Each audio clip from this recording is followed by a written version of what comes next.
Hello, I'm Ken Duggar. I'm your MC tonight. Welcome to Meet the Candidate Night. I want to thank everybody for attending both in person and online. I'd like to ask you, I got to make sure I did, please silence your phone. I always forget. Also want to recognize and thank Linebarger and Associates for sponsoring this. They're a great partner. Thank you very much. So we're going to start with the Town of Prosper Place 1 candidates. I've got Tom Bars, I've got Marcus Ray. So everybody was given the questions yesterday, so they had time to prepare. The first question is going to have 3 minutes, and when you have 15 seconds left, I'll make a bunch of noise over here and say 15 seconds. And then if you run out, there's clocks over here on the side, the microphones will be cut off. So we'll start with Tom. And the first question is, please introduce yourself, your platform, and your background. Thank you. I am Tom Vars, and let's see, moved to Prosper about 6 years ago. My wife and I met at graduate school. I'm a Floridian, moved here in 2003. She's from Connecticut, same time period. We met at Dallas Theological Seminary, and after we had our children, I see a little Trinity back there, 9 years, school-aged, we're thinking not Dallas County, and moved up here, and got heavily involved in the community, well, for the purpose of being a part of our daughter's upbringing in her life, knowing her friends' families, and that just spread like wildfire, and I happen to just be a regular guy. I work in IT, and I work for nonprofit Christian ministries, and I help them with their IT database stuff. And let's see, I should say married 19 years, 18 years, daughter's 9. And well, a lot as our town has developed, a lot of people, a lot of friends, a lot of neighbors have just perpetually come to me or said out loud, and I hear them and respond, oh, wow, the developer this and the developer that. And it, quite frankly, turned out a lot of times not to be the developer, but the town. I'm like, well, no, that speeding problem isn't on the developer, or, the road widening isn't on the developer. And so, oh, we need to do something. We need to, okay, so fine. Let's rally together, and let's do this. And so, I just want to represent the people. I've heard the complaints, and I've listened, and all I want to do is now serve. It's a voluntary position, as you may or may not know. Signs aren't free, although. No, the community is so fantastic. We just love Prosper so much. I think it's probably the best part of all of Texas. Did my mic get cut? No. No, you've got 43 I got seconds. 40 seconds. No, so I'm just a fun guy who knows a lot of people, and in knowing a lot of people, I hear a lot of people's voices. I don't think you can represent people if you don't know them, and that's the one thing I do is know them. That's it. You can cut me 23 seconds off. Marcus. Marcus Ray. I'm married to a beautiful wife right here in the front row. We have 5 children, and very much like Tom, we moved out here early, primarily for the schools. We were in Dallas as well, and we raised all 5 of our kids through the Prosper ISD. Our youngest is a freshman in college, so we're but I've been involved since we moved out here, since 2004.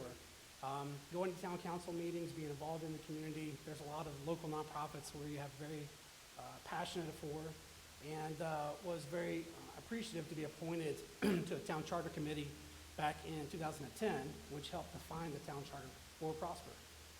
One of my proudest things to be a part of with that was incorporating term limits. Now, you're going to get different comments about term limits with council members, but absolutely for it. So I was appointed to that town charter committee then. In 2017, I was appointed to Planning and Zoning Commission, and so served Planning and Zoning Commission for a couple of years. Really seeing our town develop, working with developers, working with the ISD with the massive growth that we have in the buildings. There's like 4 buildings every year, it feels like, with the ISD, and we need more of them. And so I've really got the blessing to be able to work with those departments. And then very fortunate, having a passion for our community to run for election in 2019, and I was elected at that point in time. The last 3 years, I've served the town of Prosper as your town council member during COVID. And if I knew about that ahead of time, I probably would have, asked myself if I had if I was in my right mind. But I learned a lot during COVID years, with community shutting down, being involved in local businesses, being involved in local nonprofits, and really helping them, come alongside them, not only as a council member, but as a resident and as a friend. You've got to be involved in your local community, and you've got to be willing to serve. There's a lot of hours involved in any service capacity, and it's one of the things that pushes me and drives me. Professionally, I work for a cybersecurity company. I sold a business back in 2013 with my business partner, and from there went into cybersecurity, and I've been in it ever since. I lead a cybersecurity team and very proud of what we do, but it does allow me the flexibility to be available for the town. I think in any given week, there's probably 30 to 40 hours. My wife would probably say more, that I'm either reading up on something, involved at a local event, volunteering my time. And I'm really seeking your support in re-election for this next re-election cycle that starts in April. And I thank you for the time to speak. Thank you, Marcus. All right, the next question, we're going to start with Marcus. What have you been involved with in the town that qualifies you to serve? What qualifications and or qualities do you have that will make you a good fit to represent our town? I think to be a good leader, you got to be a good listener. One thing I pride myself on is being involved with all aspects of Prosper, from the east to the west, to the north to the south, different cultures of people, different nonprofit organizations. So everything that I've listed, whether it be town charter, planning and zoning commission, being on town council, being involved in your local nonprofits, each of these experiences over the past 18 years, no, I'm saying 27 years since we've been married, you learn life lessons along the way. But since we've lived in Prosper, I've tried to put those life lessons into play and be involved in our community. So I would say the lessons I've learned the last 3 years will help me as we prepare for the next 3 to 5. Obviously, it's a 3-year term, but in the next 3 to 5 years, you're going to need somebody with experience who's walked through difficult times and be able to plan out and navigate for the hyper growth that we have. And so I'm excited to be able to come alongside the council that's elected and great leaders in our town to help navigate those next 3 to 5 years. Thank you, Marcus. Tom? What have I been involved in? I've watched the town grow from the sidelines. It's been wonderful. It's been explosive. We live in West Prosper in Windsong Ranch, and they affectionately call me the mayor of Windsong. It's a voluntary position as well. And what I do there is I socially engage, I network people, I build bridges. Some people don't get along. I don't know how that works out, but I tend to find the best in people and focus on that. And there's always something that you can work with, that you can admire, that you can grow from. If we were all the same, we wouldn't be necessary. So I appreciate the diversity in opinions. I know some people that would not vote along with me. I know people that won't vote for me, but they're my friends. Marcus is a friend, and I'm just a friendly guy. What I've done on a larger scale in this community, other than knowing people and talking to people, is just organizing events, community-wide. I don't know, we had hundreds of people, maybe 1,000, at my house for a party last year on 4th of July. It was fun. We had 16 different corporate sponsors that gave away everything. We raffled off a golf cart. We raised $16,000 for a nonprofit organization from a house party that I decided to throw spontaneously. That was something that we do every year, and the kids come up to me after school, hey, when's the next slip and slide? And so I'm engaged, I'm involved, and just building bridges, helping people relate and connect with one another. And I think we can use that in the town too. Thank you. Tom, the next question, what specific steps have you taken to educate yourself on the issues facing the town? So, great question.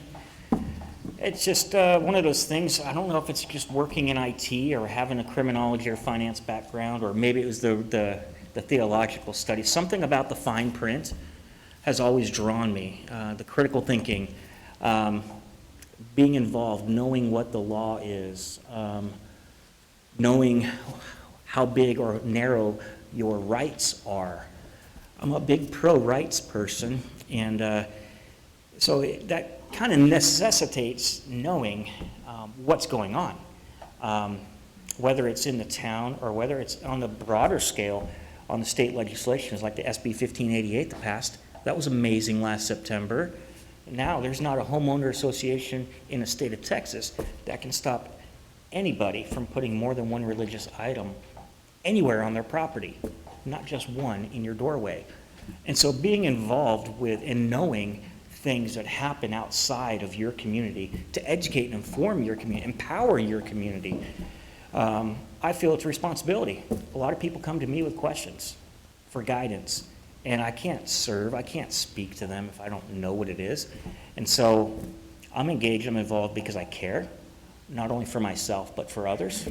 And I think it's an important thing to have something to offer somebody, not because you can ever get anything back, but because you're integral and you're useful. And so I'd like to be something to be remembered by other than being 5'3". Thank you. Marcus? So specific steps have I taken to educate myself on the issues? I think the best way you educate yourself is you're involved in the issues, right? You get involved in solving problems. Our community has seen explosive, massive growth in the last 3 years that I've been on council, and the best way to become involved and become educated is engage in the process, talking to people. There's few of you that I don't know in this room, but most of you I do know. And a lot of that comes from talking, reaching out, being involved in things that you're involved in, finding passions and commonalities that tie us together, and then partnering with the largest employer in the town, which is ISD. They do an amazing job for our schools. And so as a town leader, it's important to me that we find ways to find common ground and help each other grow and be prepared for the growth that's coming.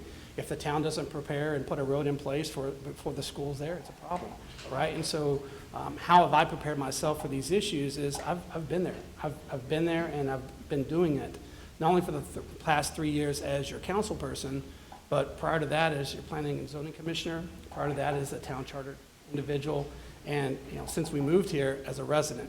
So that's how I've prepared myself, by being engaged, by talking, by involving myself with the Historical Society to make sure we try to move things forward and respect our history, by being involved with local businesses when things were tough. How do you come alongside them during COVID and find ways to raise capital or find ways to help support nonprofits? So that's how I've educated myself on the issues that face our town, is by being involved to solve them.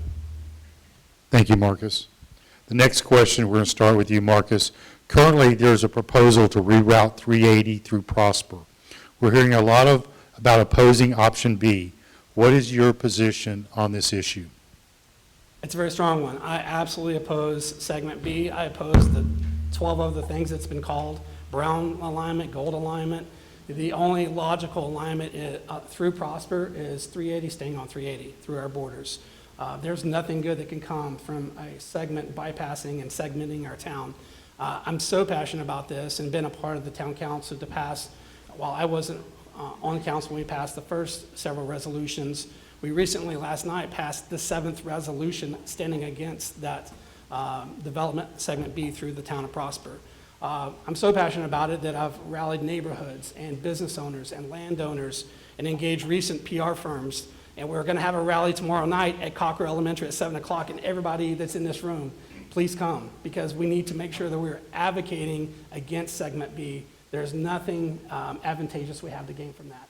Imagine a 12-lane highway through the section of our town, right next to Main Gate, right next to Founders Academy, right next to the high school number 3, right next to neighborhoods. Not only the emissions and so I think passionately, I'm against segment B. And you probably hear more about it tomorrow night. But absolutely, I would encourage all of you, please go fill out the form, be engaged, submit your opposition to segment B. Our town does not need that here. The town actually planned well to make sure that we had the right setbacks through the town of Prosper to widen 380. And so we need to align and hold steadfast as a town united that 380 through Prosper needs to be at our borders, not through it. Thank you. Thank you. Tom?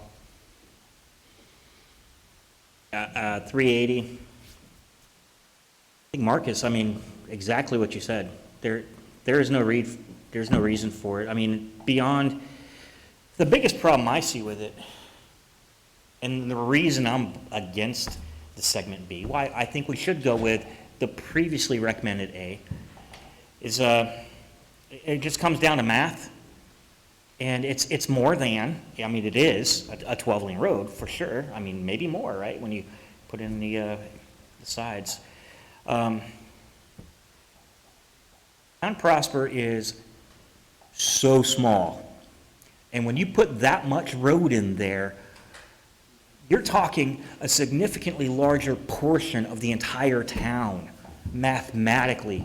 That's like 4% of the entire town is this bypass. Are we really going to give up 4% of our town? I don't even know what was the cause of this even to become an alternate route. I'm sure that will come out one day, but I thought we were settled on it, and we need to be.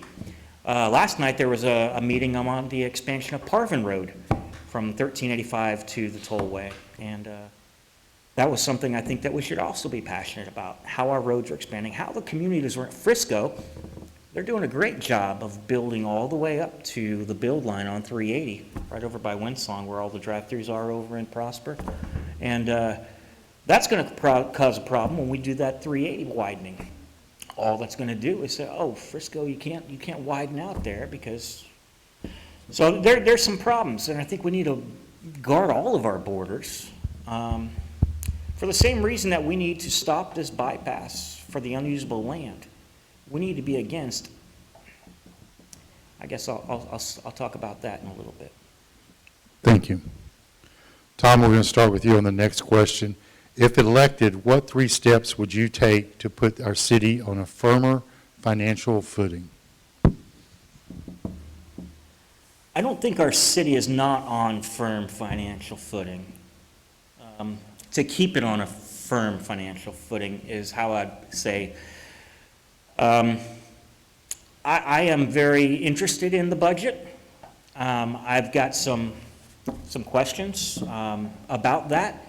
I'm a proponent for lowering property taxes. I don't think it's appropriate for you as homeowners to have the one recourse to go to a highly qualified, very professional, and experienced tax assessor and tell them that they are wrong, that your house is not worth that much, and that you want to pay less, and so you have to argue with them that your house is actually worth less. When, of course, you know you can sell it for 3 times as much in an hour.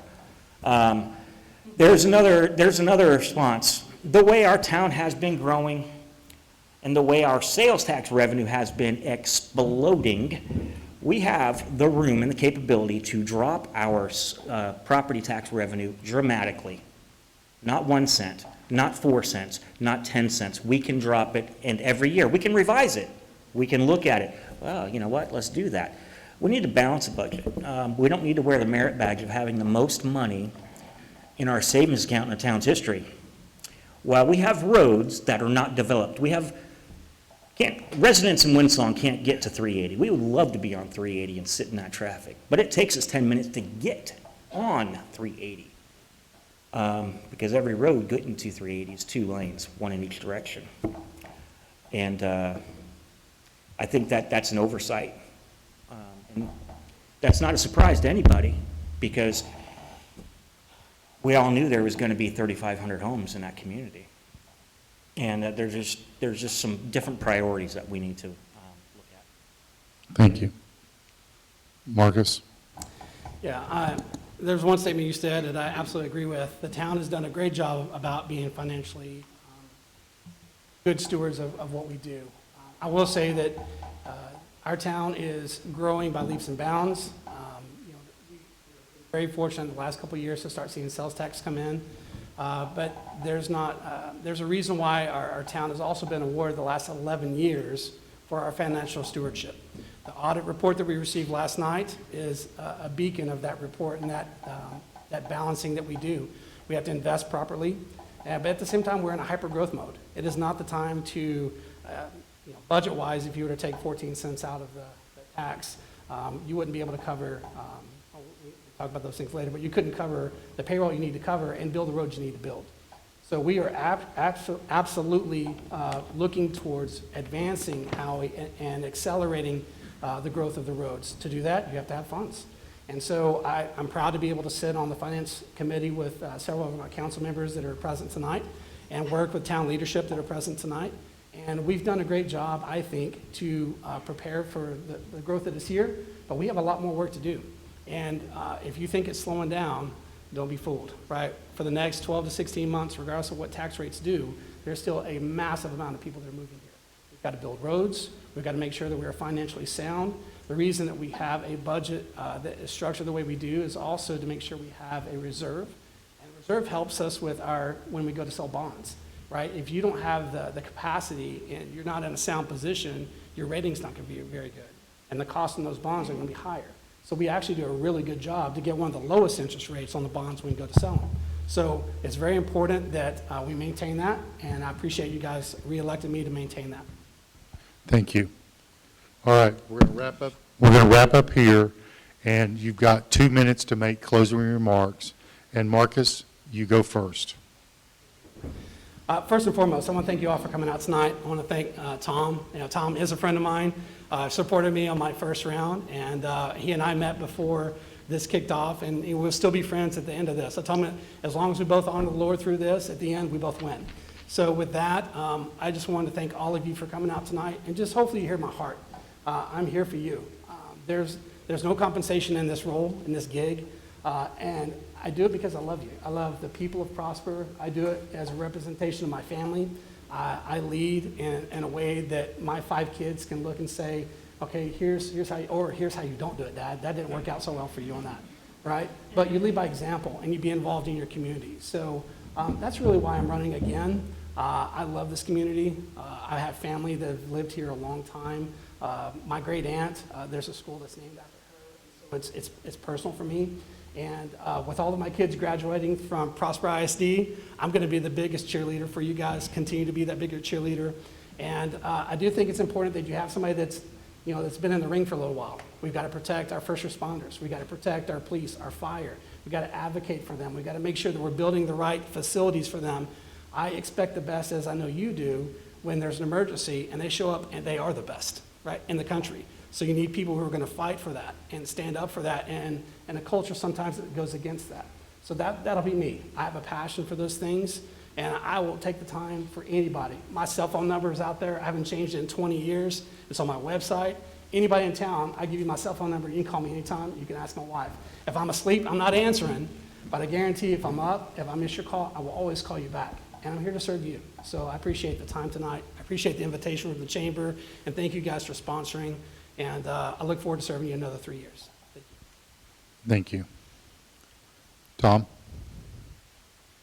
Well, my expectation, my hope is that, first, I would do a good job, that I would listen well, and I would make the decisions and help build a collaborative, it's okay not to agree on a council. If we have unanimity on every vote, we probably have a problem. But it's okay to work together with disagreeing, and that's how you progress.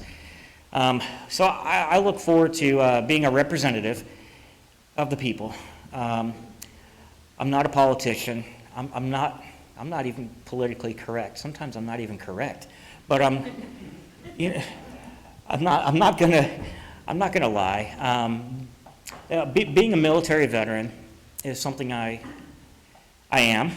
something I was raised into, something I served on myself with. And that is it's not a title that you can get at a company. It's not a gift Oprah can give out on a game show, but it's something that instills integrity, perseverance, esprit de corps, and it is it's an amazing thing. And I just wish that I could have this opportunity to represent the people. And my wife's looking at me like, what are you going to say? Just a little nervous, sorry. No, I think that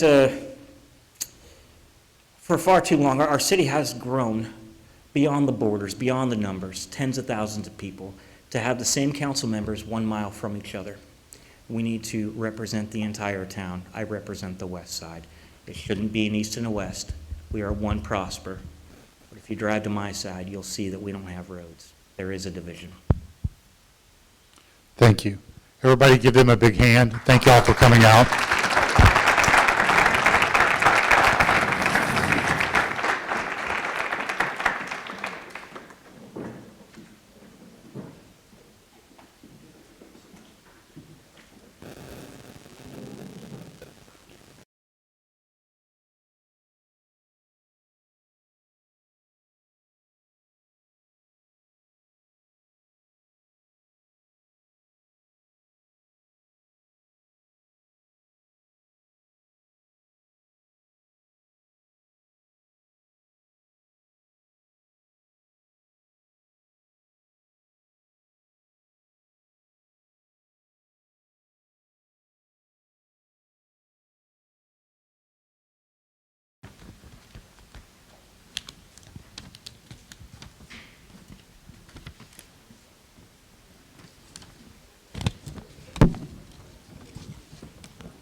All right, y'all ready? Yes, sir.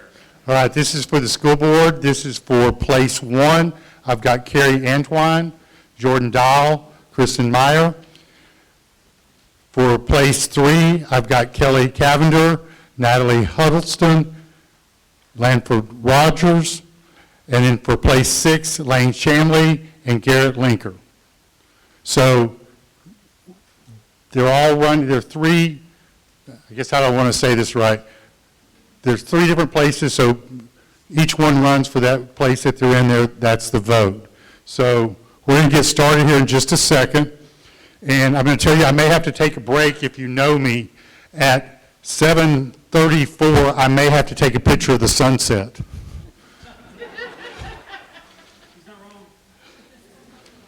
So we're going to start, and we're going to start with Carrie. And the first question is, please introduce yourself, your platform, and your background. You have 3 minutes. Okay, my name is Carrie Antwine, and I have been married to my wife Sheila for 43 years. We are both retired educators, but we haven't really retired. For the last 10 years, my wife has done some Title I tutoring at elementary school in Frisco, and up until 2 years ago with the great pandemic, I filled in as a teacher and as an administrator in Frisco for long-term maternity leaves and such as that. I actually was doing a long-term for a maternity at the beginning of the online school, and I did 7 weeks of online learning, and that was not the teaching that I got joy from, and so that's when I retired. So my next thing up is, hey, let's get involved with the school and the school board. So I have one daughter. Her name is Nicole. She is the assistant communications director in Keller ISD, and her husband is a teacher. And I have 2 grandchildren, Caleb, who's 13, and Peyton, who is 10. We moved to Liliana about a year ago, but only from 6 miles away. And so I've been in this area for several years. I retired from Frisco High School as an assistant principal 10 years ago. and spent many evenings at Prosper at athletic events, so I kind of feel like I know this place. We've lived in Liliana for 1 year, and one of the things that I saw in the question that we got was, what do you love about Prosper? And it's like, man, the shops and the restaurants and everything, and if I had to pick a favorite one, I love the gin. As far as my platform, thought I would save this to last. I really got motivated to get involved in the school board when I started watching the news and seeing things going on around our country where it seemed like the school board was not the voice for parents. In fact, that there was a problem with transparency, and if you followed, Loudoun County and all that situation, and so it just alarmed me that in my experience, the school board always was the voice of the parents. And so I want to run so that the parents know that they have a consistent, firm, solid, conservative voice when it comes to issues that affect our kids and what they're being exposed to at school. Thank you. Jordan? Yeah, good evening. First, just want to say thanks to everyone sitting in the room, everyone watching on live stream, people who are being engaged in our community, right, and getting out and getting to know the candidates. Thanks to each candidate sitting up here. But my name is Jordan Dowell. I'm running for place 1, and my wife Whitney and I have been here since August of 16. We live in the Willow Ridge community right across from First.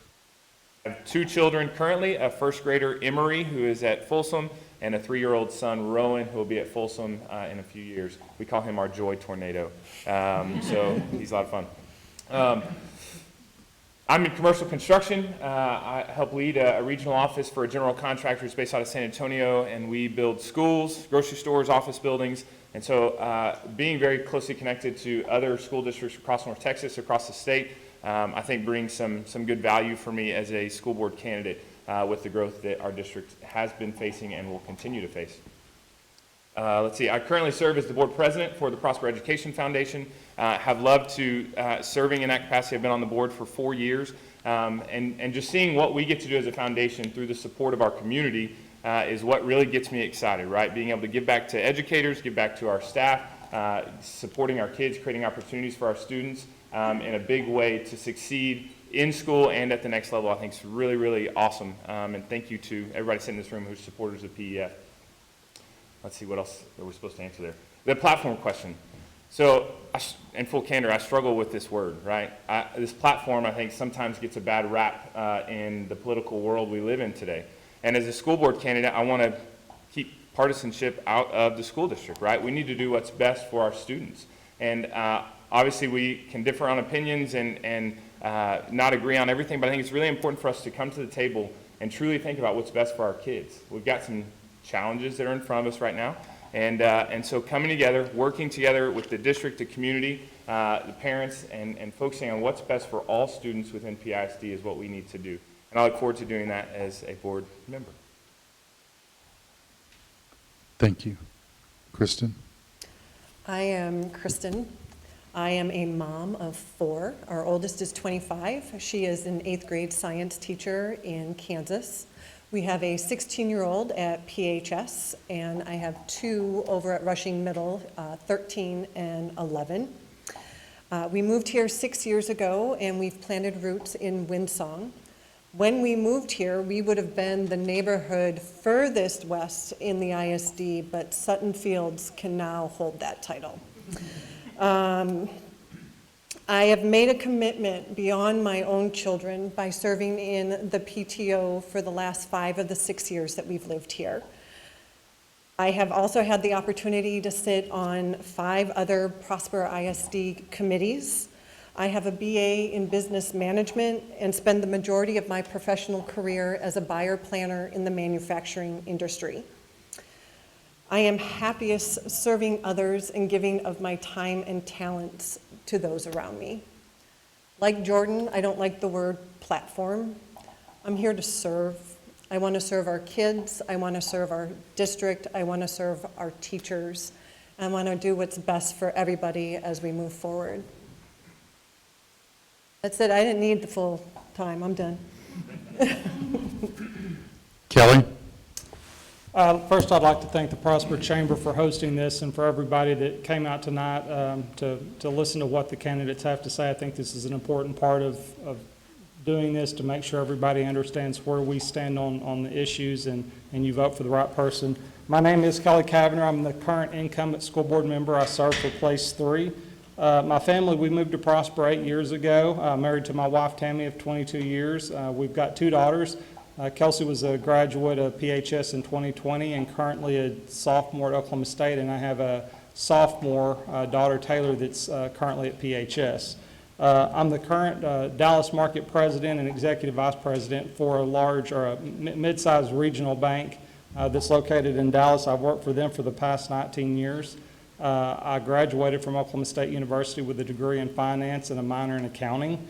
Prior to moving to Prosper, when we lived in Oklahoma City, I served on the Oklahoma County Sheriff's Office as a reserve deputy for 11 years. So I like to volunteer my time to do things to help people. One of the other things I do is me and my wife, we own a small residential construction and development company. So we do small residential developments and residential home construction. Like I said, I've served for the board for the previous 3 years. Before that, I attended the board meetings for about 18 months.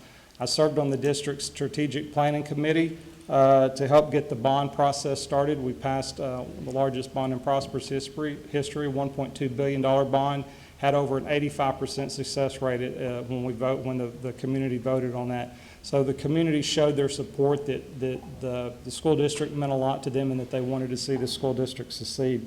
We moved to Prosper here just like many of you. It was for the schools. When I decided to run for school board, it wasn't because I had a specific agenda. I just wanted to make sure that the school continued on its path of excellence. Being on the school board member, kind of like what they've said, the political platforms, you can't lean left or right. You have to stay right in the middle, and that's important. You'll notice at the polls that we don't have an R or a D after our names. This is a nonpartisan group that gets together to make decisions for our kids. And so, remember that you've got to, school board members need to stay in the middle. They don't need to get left or right. And we don't need to accept endorsements from political parties because that would skew your way of thinking and could push you one way or another.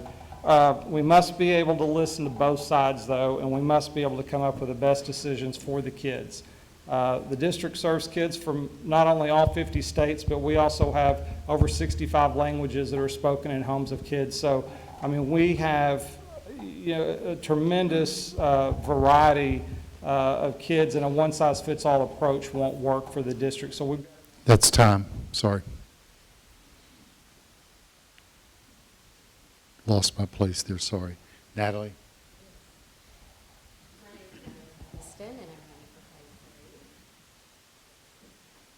I see lots of friendly faces out here and lots of friends, and I'm excited to have you all here today, and thank you for the chamber for having me. In fact, a friendly face is Tammy.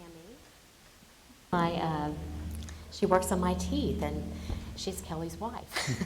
So that's what happens when you're in a small town, which is why I'm here, because I came here 9 years ago. I was raised in Richardson, Texas, about 25 minutes from here, so I'm a native North Texan. I love North Texas. I did spend a little bit of time away from North Texas, and then I got back here as fast as I could because I realized there wasn't any place better than North Texas. I have 4 sons.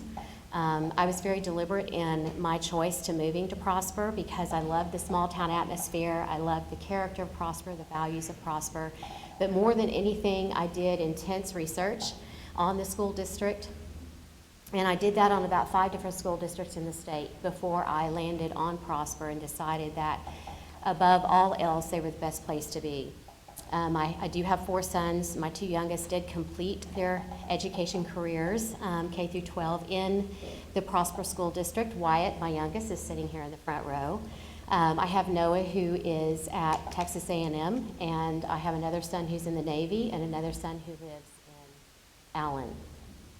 So The reason that I got into this race is my passion for the school district. And I know many teachers and administrators that have come alongside of me in the rearing of my boys and the education of my sons.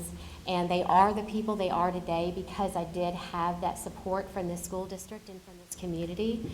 I consider Prosper my forever home. And I'm passionate about protecting Prosper and making it continuing to be the best place that you can live. And with that, it means the growth is bringing in quite a bit of challenges, and so we'll talk about that in a moment. But I'm very passionate about it. I appreciate what Prosper has done for my sons and for myself, and I love being here. And I love the friendships that we've made over the years. And I just want to be a good leader. And to be a good leader, I believe that that means that I serve all of you. That's the only way we can be good leaders, is service. Thank you. Lanford? Hi, my name is Lanford Rogers. I'm running for PSID Place 3. Give you a little brief history about myself. My wife is in the back, Shiana Rogers. We met at Xerox, early 90s when Xerox was the #1 company. Never wanted to mess with anybody at work, so when I left Xerox, I became an Illinois State Trooper.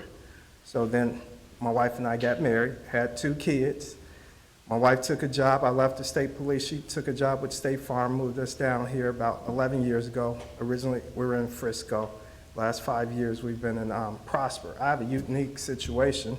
I have a son that's in elementary over at Boyer. I have a middle child that's in Founders. She used to be over at Rushing. And I have a high school student at PHS. Had a good time like a week ago with Ms. Strong, just surveying the school and everything, and I'll get back to that. My platform, I'm not just running for my kids. As an Illinois State Trooper, I always want to protect the people that couldn't be protected. I want to make a difference. I know, and I always say this, I'm a product of Chicago Public School, a failed school system. We have a handful of really gifted kids, and I want those that keep getting pushed, and the majority of kids are like myself. They just have to apply themselves. Sometimes they check out. I'm not an educator. I understand that. I talk to all my friends. I've talked to many teachers, so I know my weaknesses. So I'll go out and talk to the people. I've talked to many students because what I haven't heard yet was somebody say what the students want. I went to a Black Student Union meeting. I've talked to students from middle school, from high school, and I'm going to keep doing that. What I want, if I get elected, I want to have some open town hall meetings where you all can come in and ask me good questions. I don't want to see any more school board meetings where you come in, because what they taught me as a state police, when your emotions are high, your rationalization is low. So you get 3 minutes to come into a school board meeting, you sound angry, you're just frustrated, and I want to be that voice to hear you as a parent. However, I want to protect your kids. I want to get more educational programs. I want to get more trades in the schools. Every kid is not going to college. I'm an insurance broker now. I can't insure a couple doctors' homes because they make $300,000-400,000, but they have student loans that won't allow them to qualify. I want to bring in trades. I have a degree. I have a bachelor's in science. I also am a certified electrician. So I used to jump in back in Illinois and make money with my hands. There's nothing wrong with a good, honest trade. They make good money. Student loans are a little lower. And I want to get safety back in our school, get these drugs out of our schools, get the vaping equipment, and I want open communication, and I want teacher reform. I want to keep our good teachers. It hurts me when It's time. Lane? Good evening, everybody. My name is Lane Chambly. I have been a Prosper resident for 12 years. I am not a native Texan, so forgive me. I moved here 19 years ago from Alabama. I feel like that's like the second place you could be really proud from besides Texas, right? Or at least I carry that. Maybe the other one in the room. But anyway, we moved here 12 years ago. I met my wife in grad school at University of Dallas. And when we got married, our first house was actually just on the south border of the PSD school district. We lived down in Westridge during those times for 5 years. And then We, as our family started to grow, we actually moved to Prosper when my youngest daughter was 3 months old and my oldest daughter was 2 years old. So in a really transient location like we're at, a lot of growth and movement, this is my daughter's hometown. This is something that I got to experience in Alabama, where I got to grow up in the same spot. My parents still live in the same spot. So it's a really unique feel. So I'm excited that they get to do that.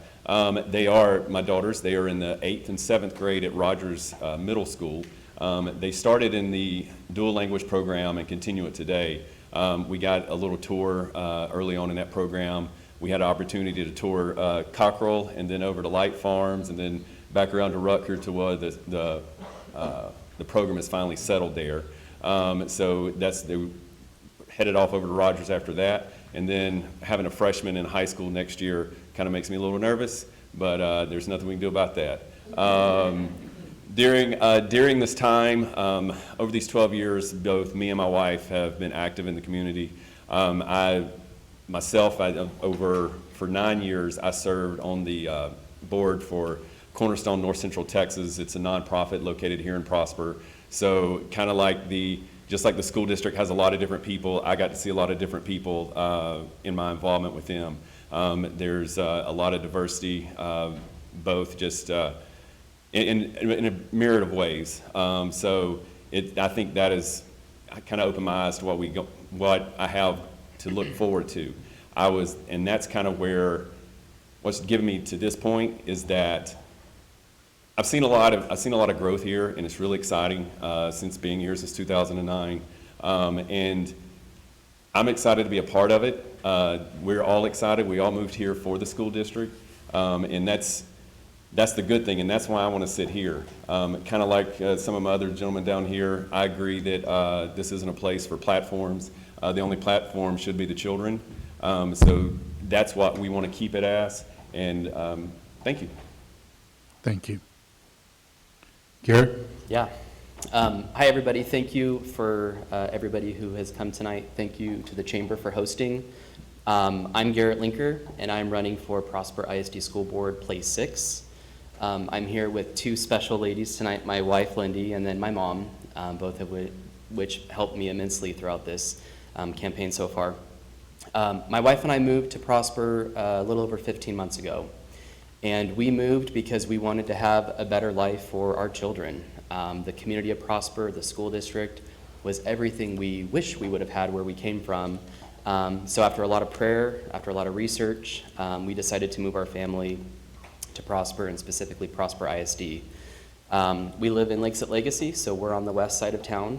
I want to say that the leadership of our district staff is something that we were drawn to. Dr. Watkins and Dr. Ferguson have built up an amazing school district, and that is why so many people have decided to come to Prosper. And so I want to be a part of helping continue the high achievement, the growth, and so that all of our children have as many opportunities as they can. Speaking of children, I have 3. My daughter Parker is 7. She is in the 1st grade at Stuber. I have a daughter, Ryan, who is 5. She will be in kindergarten in the fall. And then we have a little boy who will be 3 next month, and he is in preschool at Little Learners, Christian Preschool in Prosper. I went to Arizona State. I have degrees in human communication, business, and political science. I have my own small business here in Prosper. I'm in financial services. Owning my business is very helpful, especially going through the campaign. I'm able to be out in the community very frequently and talking with voters, but also that's going to give me the ability to represent the people in this town if I'm blessed to be elected. It's an unpaid position, but it's a huge time commitment, many hours per week to do effectively and to provide the support to Dr. Ferguson and her team that we're going to need. In my spare time, I like to volunteer at Stuber in the Watchdog program, being able to see how the staff interacts with our students and the administration has been one of the biggest joys so far being out here. Also in our spare time, you can catch us at All for Prosper, Silo Park, the Gin, the Nook, all of our favorite hangouts in the area. And even though I've only been here for 15 months, and some think that's a bit unconventional on why I would decide to run this quickly, there's so many unconventional things happening in our community, happening in our state, and in our country. I think people are eager for someone who will listen to them, who will be transparent, open, and honest. And over the last several weeks, I think I have proven that that is how I will conduct myself if I'm blessed to be elected. So look forward to get to know you tonight, and hope to earn your support. Thank you. The next question, you have 2-minute time limit, and we're going to start with Jordan. And what have you been involved with in the school district that qualifies you to serve? What qualifications and/or qualities do you have that will make you a good fit to represent PISD? So when Whitney and I decided to move here, we jumped in pretty quickly. One thing I was very passionate about is not driving far to go to church, to go eat, to have community with other people. And so very quickly we moved churches. We go to the Trails Church, which is right across the way. We started coaching soccer, so I coach my daughter's 7U soccer team with Paso. So we've gotten to know a lot of families there. Let's see, what else? Had the opportunity to sit on the 2019 Bond Citizens Advisory Committee. Did Prosper Promise with a few other board candidates up here and completed that this month. And then served as a watchdog dad at Folsom. And so the important part of all that is that I jumped in and started meeting people in our community. The soccer team that I coach is not a team that's from the Folsom area, which is the elementary school we go to, but it's from kids from Stuber and Boyer and Light Farms. And so we've gotten to know a good cross-section of our community. So I think that's a unique qualification I'll bring as a board member is having the opportunity to have gotten to know a lot of individuals across our district, not just in one. Serving on the foundation board, getting to know a lot of our community business partners who have supported the district. I think it's going to play a vital role into us continuing to be good partners with our community. Let's see. I also think, other qualifications, just a relationship builder. That's what I do in my business. I help lead an office, but I focus on client relationships, business development, and so having that advantage to do that with folks in our community. Being a business leader, being a community leader, all those things are founded in being a servant leader, right? Serving our community. And so that's something I believe is an important part as a board member candidate of being a servant leader. Thank you. Kristen? I have been involved in PTO for 5 years of the 6 years that we've lived here, which I've heard described as boots on the ground. It gave me a really clear insight into what goes on with our kids, our staff, our parents, and our administration, and it was truly eye-opening and a blessing at the same time. Like a couple other people up here at the table, I was selected as a member of the 2019 PISD Political Action Committee. I am currently part of the District Site-Based Planning Committee. I am a PISD ambassador. I am a member of the Parent Welcoming Committee at Prosper High School, and I also went through Prosper University. I bring negotiation skills, attention to detail, and a firm understanding of forecasts and budgets from my years as a buyer planner in my life before being home with the kids. I attend a local church, Rock Creek, to which I do volunteer there as well. Again, it goes back to I have a servant's heart. I want to be here to serve our district, our staff, and our students. Thank you. Carrie? As I've already mentioned, my entire career of 40 years was in education, as a teacher, as an administrator, even had a couple of years as a technology facilitator in there. I've been in Newcastle, Oklahoma, which was a very, very small 3A high school there, kind of like Prosper was probably 15 years ago. I've been in Dallas ISD at middle school teaching and as an assistant principal at Bryan Adams High School. I retired from Frisco High School. I've subbed in the administrative and in the teaching role, over the last 8 of 10 years. And I have perspectives of teacher, from being a parent, from being an administrator, from every which way you could look at it. And one of the things that I do know is that in all of the different environments that I worked in, kids were kids. Now, schools weren't necessarily schools. There was a definite difference in what the schools provided, but man, all kids everywhere were just awesome. And that's my passion with my career and with what I've done, is the fact that I just love being around the kids and taking care of them. I also have, I graduated from Oklahoma Christian in Edmond, Oklahoma, and for several years I served on the board of the North Texas Alumni Association, and we raised money and donated scholarships to those kids as well. So I've had that role as a board member as well. Thank you. Natalie? So when we first came to the community, we were involved heavily with Main Gate. We have served with the Latin program. Can I ask you to pull your microphone a little closer Sure. to you, please? Everybody do that for me, just a little closer. Sorry about that. Is that better? Yes, I'll give you a few more seconds, too. Okay, thank you. I don't know if you heard me, but when we first came to the community, we immediately were involved with Main Gate. Main Gate is a source of contention because of the 380. So we don't want the 380 to come through Main Gate. You're okay. It's instrumental in helping the less fortunate kids in the community and some of the adults. So that's near and dear to my heart. We've also served on the light lunch program for kids in the summers who have less food. They have more food and more meal opportunities during the school year. So in the summertime, they may not have the food at home. So we have served in that program. I've also sat on a booster club at the high school.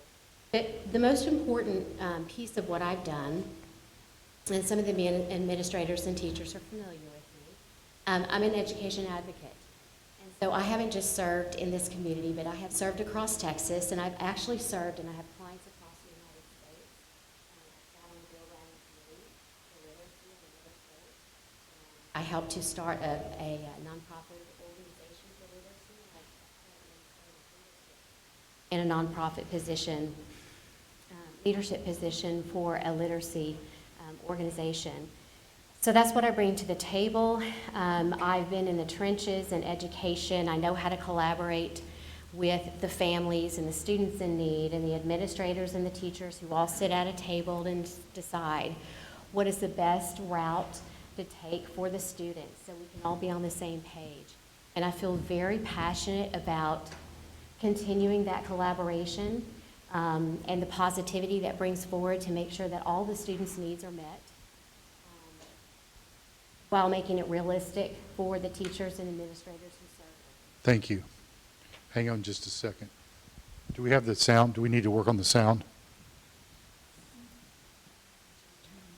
Side to side, it's not catching the sound. So we're turning on both sides, so if you want to give it that one, we might do Then this. I'll have to take it away. Yeah, so because the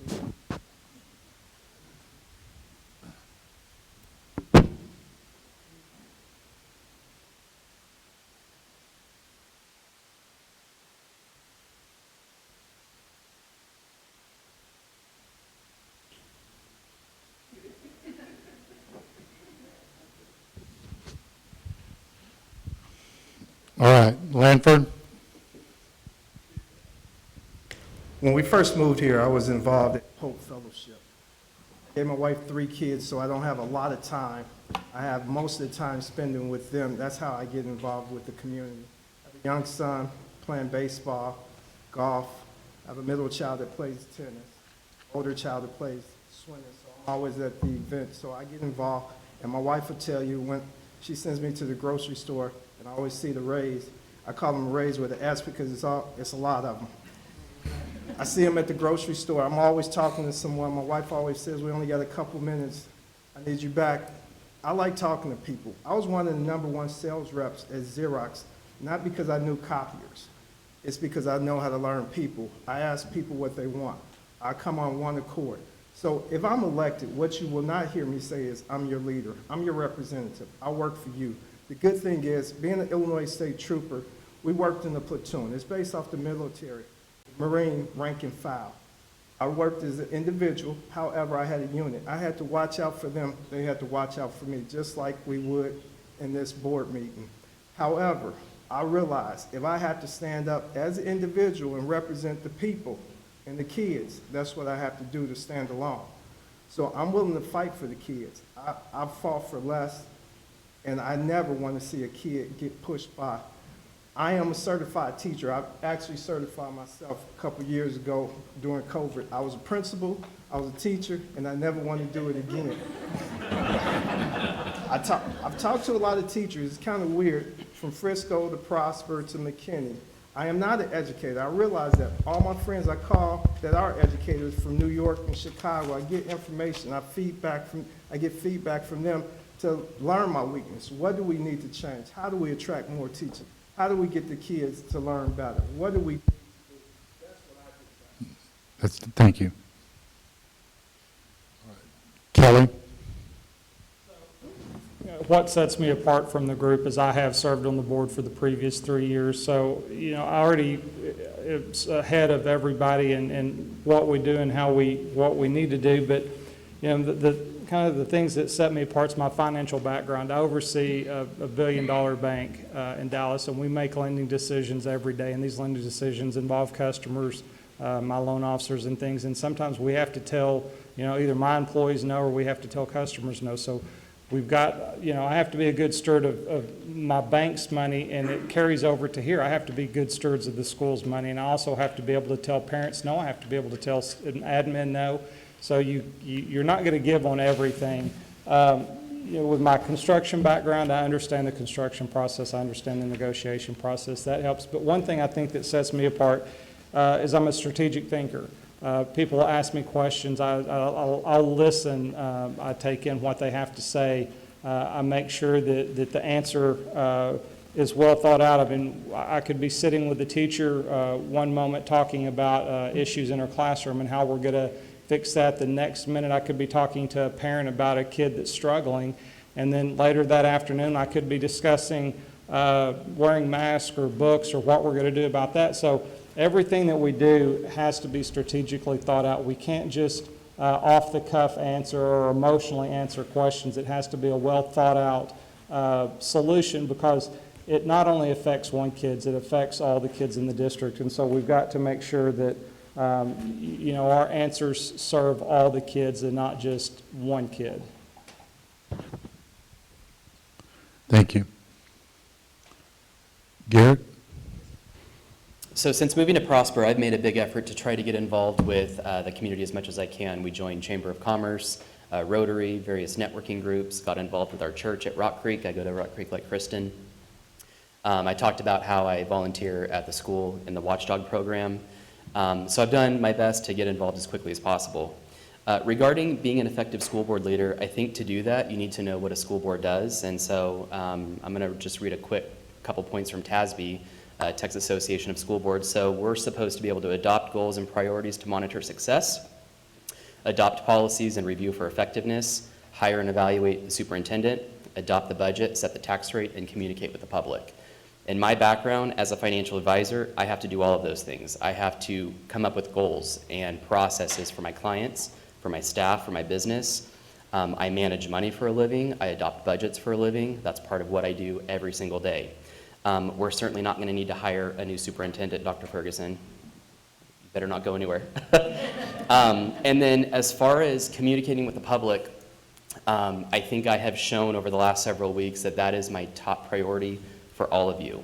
I think anybody that's going to run for this position that won't answer your questions is a red flag. And so we post videos every single week on our Facebook answering questions that we're getting from the public. I've been on executive boards, I've been involved in HOAs, and I've always been involved in my community. And lastly, when you're going to vote for somebody for the school board, you need to vote for somebody who does not have conflicts of interest. I have none. You want to vote for somebody who does not have to recuse themselves due to any affiliations or any other involvement they have, and I have no reason to have to recuse myself. And then lastly, my 3 young children who are going to be in the district for the better part of the next 2 decades, I have a vested interest in what happens in this district, and I will vote accordingly so that all of our kids are taken care of. And Lane? Currently, I am a parent ambassador with Rogers Middle School. It's a program that was started this year with Dr. Ferguson, so that we give tours for people who haven't been in schools lately or trying to look and move here. I also completed Prosper University this past month. It was an in-depth dive of what kind of behind-the-scenes look of how the school board works in the school district also. As I said before, I've served 9 years on Cornerstone's board, very involved with the families there from the times we were just meeting in First Baptist Church to what they do now. I tell you all to go look them up. And I mean, this budget too is what we do at our work. I'm a VP of sales for a manufacturing company. I'm responsible for almost the exact dollar amount of budget that I am at my work as I would be for the ISD. So it's a good correlation from there, because with my nonprofit experience, you've got to be really good about not spending other people's money foolishly. That was really great experience. Within the community also, I've coached volleyball and basketball and soccer. I'm currently the youth director for girls lacrosse in Prosper. Also coach my daughter's lacrosse team now on the 7th, 8th grade level. And I got in trouble last time. I didn't tell you that I was the voice for the Rogers Emeralds dance team during football games. So that's for you, Ms. Sosa. So it was, the point being is that we've been here, and almost since day one, I've been involved. I love this community, and I just want to continue pouring my heart and soul into this place. Thank you. We're going to start with Kristen. What specific steps have you taken to educate yourself in the issues facing the public schools? As well, as I mentioned earlier, I've been actively involved in the PTO, which allows me the better understanding of staff, students, parents, and administration alike. I have spent time listening to current and former educators as they share their highs and lows through the education system. I have a daughter who's an 8th grade science teacher, and though she's in Kansas, most of the issues that she faces, we face. So I get a front row seat, and I guess sometimes not so nice seat, to what's going on in her world, which translates to what's going on in our world. I have also sat on committees within the district and that have helped my understanding what's facing the public schools. The political action committee that several of us sat on was eye-opening as to how our schools are funded here in Texas. You think you pay your taxes and it all goes to your district and to your school, and it doesn't. It's a complicated, muddy, mucky system, and so just by being involved, you get educated as to what takes place within your district. So, and then Prosper University gave us a real quick overview, but a nice deep dive into some of the ins and outs within our own personal district here. So those are my things. Thank you. Carrie? So I feel like I never actually got out of the education world, and so living in it my whole life and continuing through retirement, I feel like I have a pretty good handle on what is going on overall in education. I hear from my daughter in Keller, communications director, and the issues that they deal with there, and my wife, in Frisco doing the tutoring, and telling me what all has happened there that they're having to address, especially because of the period of time. The last 2 years in education weren't like the other 38 that I was involved in, and so that's different.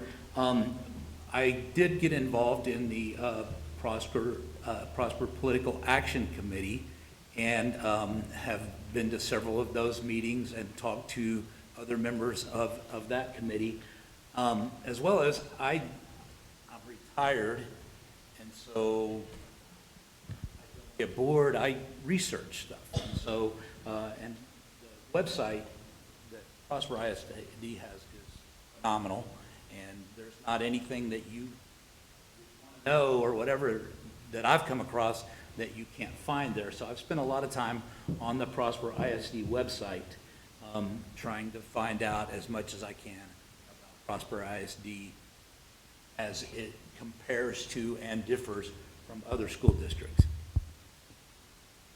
Thank you. Jordan? Three things I want to hit on this one. So first, the Prosper Promise was a great program for us to get to see the different pieces, right? Curriculum, special services, school finance, and so that was a great first look into, not a first look, but a deeper look into what a school board, what goes on with the school district. The second thing I want to talk about is just talking with folks in our community. I think all of us sitting up here have gotten a great opportunity to get to know more people in our community and talk through things, right? Things they're concerned about with their own kid, things they're concerned about with just the national scale, and then having conversations with our district administration, our current board members, understanding, you know, how do we address some of these things? Obviously, recruiting and retention is one of those big things that we have to focus on. And so talking with our educators, I sat 2 weeks ago, I was a watchdog at Folsom, and I asked my daughter's teacher, Ms. Cortez, just to sit for 20 minutes and talk to her about what's it like right now, right? What can we do as a school board member to affect change there, a positive change? And so taking steps like that just to understand what our teachers are facing, what our paras are facing, what our administration's facing, and being an advocate for them in that realm. And finally, I just talk about my business, right? As someone that builds schools on a regular basis, understanding what school districts are facing from a facility side, right? Supply chain issues, cost escalation. The district approved 2 GMPs at last board meeting, and it's difficult to have those conversations when costs have escalated so much. But obviously our growth continues to drive the need for those facilities. And so being able to come in and be a help, right, provide some expertise on the board that's currently not there, and grow and be better stewards of our dollars for the community. Thank you. Lanford? Just recently, with the help of Ms. Strong, I took a tour of Prosper High School. It was very impressive. I want to get something together where all parents could take a tour of the school, taxpayers, so we know where our tax dollars are going to. But I want to just assure you that you won't just see me here. If I get your vote, I want to have more round table meetings like this where we can be open to discussion. I don't want you to just come to a place and just hear you one time and I can't answer the questions. That's, when I talk to the parents, that's the most frustrating thing to parents. They go to these meetings, they feel like they don't have a voice. I talk to the students, I ask them what they want, because from my Xerox training, you give the people what they want, they should succeed. Talk to the students, give them what they want. I talk to the teachers. I've talked to teachers from Allen, Chicago, McKinney, Prosper, and the most disheartening thing I heard was, if they don't marry the right person, they can't afford to teach. With the health care and the little money that they make, due to a Freedom of Information Act, I requested the salaries. The average salary of a teacher here is about $55,000. The average home in Prosper is about $600,000. So you do the math. It's disheartening when the teacher tells you he or she loves their job, but they can't afford to do it if they don't marry the right person. I'm the person to get it done. I look at numbers. I run a small business. Prior to this year, my wife didn't work. I was a sole breadwinner in the house. I had to go run a profitable business, and I continue to run a profitable business. With the money, the $35 million budget, I will not break the budget. I will be a good steward of your money. I will hold everybody accountable, and I hope you hold me accountable. Thank you. Natalie? Well, first I need to say that I'm a data nerd. So I have years and years of history of pulling reports and data off of the TA website. I study it, and I study the ups and downs of the proficiencies and what we can do better and who's on top and who's on bottom. So I track this district and other districts because I like a comparison, obviously. But in conjunction with the fact that I am an education advocate and I sit in many 504 meetings and IEP meetings across the state, I'm very well versed because I'm in the trenches with the teachers, with the administrators, with the families, with the students and their needs. So I have a front row seat to exactly what's happening inside the schools.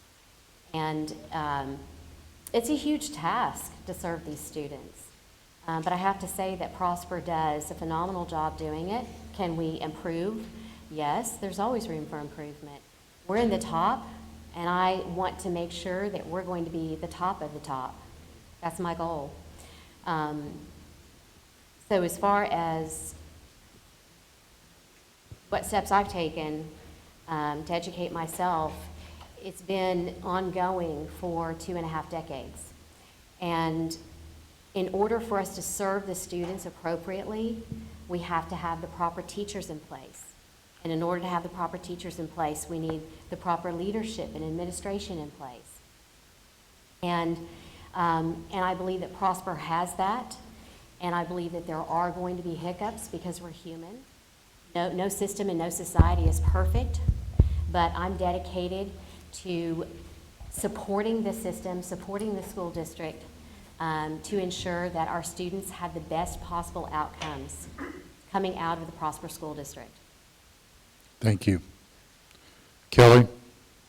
I was at a leadership training event a few weeks ago with Dr. Ferguson, and one of the comments the speaker made was that school board members typically spend about 13 hours a week on school board issues.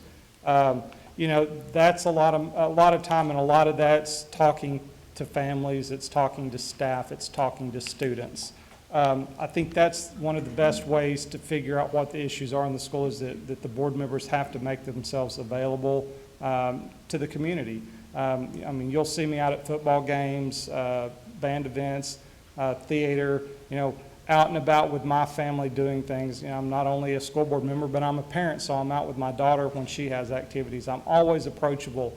And that's the way that we're going to learn, you know, the issues that parents have, things that we need to fix. You know, I go into parents' homes and I sit down with small groups of parents and we have discussions about items that are near and dear to the heart. You know, we've got redistricting when we change schools. That's always one of the big ones that the parents want to sit down and talk about. So we go and actually sit down and visit with these parents and hear their concerns, and we try to solve them. And the last school that we were going to do some maneuvering with was Lot Farms, and we had parents reach out to us and they pled their case, and we listened and we did what the parents asked. We gave them what they asked because they came to us and wanted to have that discussion. You know, the training that we get, we're involved with some of the state associations. We've got a Region 10 Service Center here in Dallas that we go to for training to get more. And then I also sit on the Literacy, Math, College, Career, and Military Readiness Committee. I sit on the Finance Committee, and I'm on the Parent, Community, and Municipalities Connection Committee. So I'm out and about doing things not only for the... It's time. Thank you. Lane? This is something that has been on my mind and my heart for a long time. Previous engagements wouldn't allow it. We met at the same time, so it wasn't something that I could do.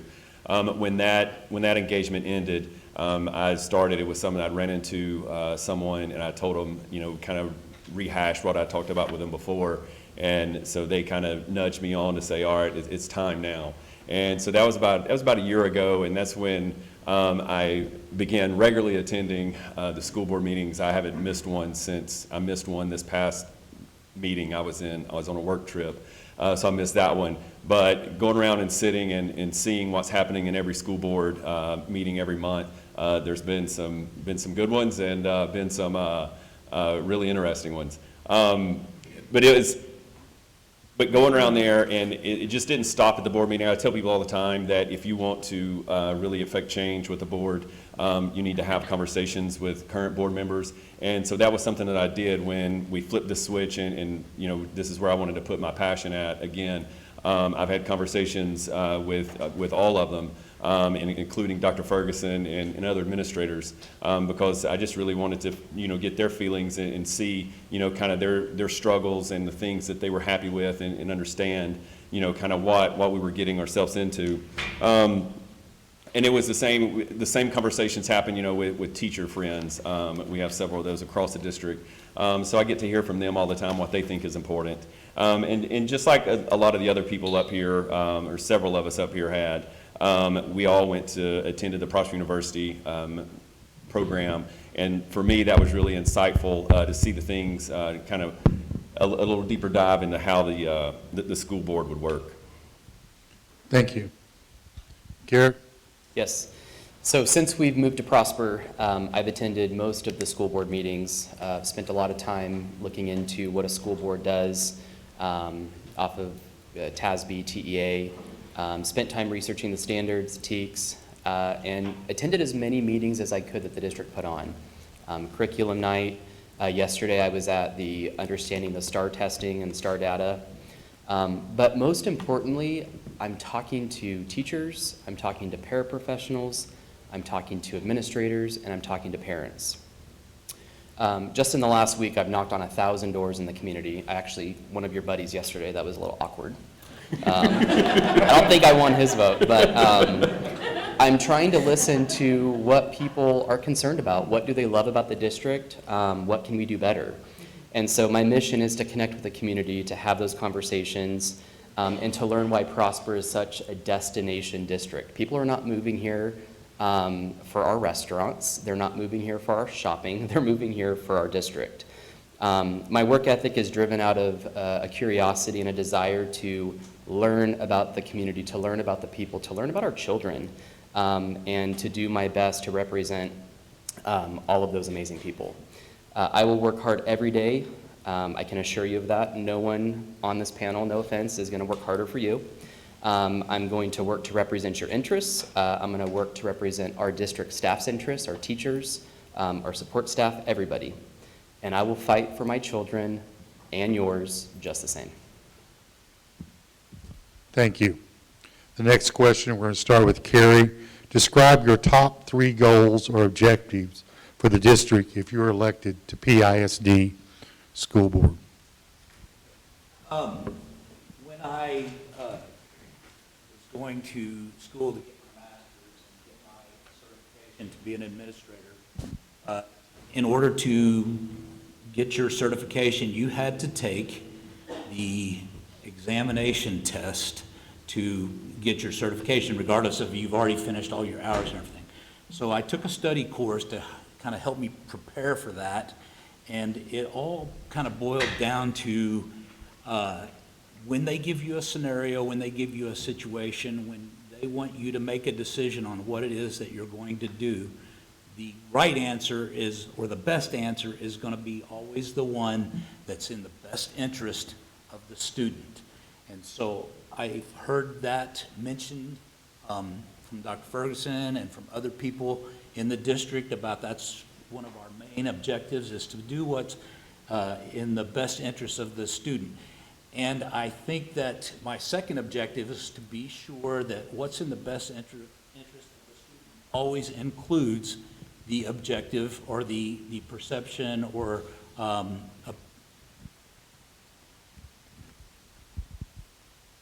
word there, but the parents' wishes and their concerns about what's best for their student, that it's not just the administration or the school or the board, but it's that the parents are included.